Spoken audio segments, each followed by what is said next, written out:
You want to hear my secret about how I prevent getting ghosted from sales calls? And hi, I help ADHD business owners make more money in less time with fewer distractions. I'm Katie McManus, business strategist and money mindset coach. I've been running my coaching business for 5.5 years now, and before that, I had a really long run in sales.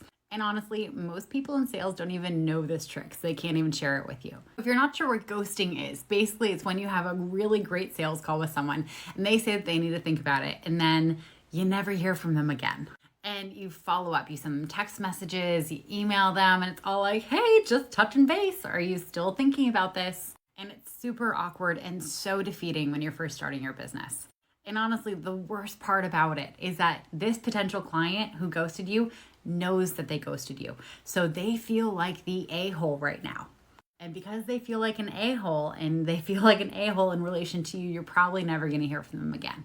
So going forward, you're going to do this thing at the end of all of your sales calls. You ready? You're going to book what I call a yes-no call. And what does that mean, Katie?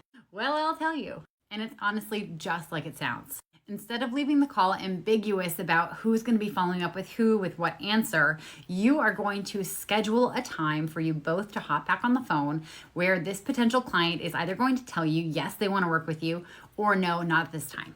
Why I love this call so much is that it holds your potential client accountable to making a decision either way before that call. And either way, you're going to hear one of two things. A, yes, and they're going to start working with you, or B, no, and they're not going to work with you. And I know hearing no is scary, but they were already not going to work with you before. At least now you know about it. And actually, you're also more likely to hear yes. Because we all know that feeling of getting on a sales call about something that we really want, telling the person, yes, I want to think about this, and then you go away, and then life happens, and you get busy, and before you know it, it's been 3 months, and you haven't given this person an answer, and you feel like a jerk. When you hold your potential clients accountable to making a decision within a time period, you're also reminding them to get back to you. And what does this sound like? I'll show you. Oh yeah, no, this all sounds great. I just really need to think about it. Absolutely. So what I like to do whenever someone needs to think about it is just schedule a time for us to touch base where you can give a yes or a no. And if you have any questions between now and then you can reach me by X and Y. So how many days do you want to take to think about it? Well, today's Tuesday, so I could probably make a decision by the end of the week. Great. So why don't we look at Friday? I have 1 p.m. and 4 p.m. Eastern Standard Time available for me. Which one works best for you?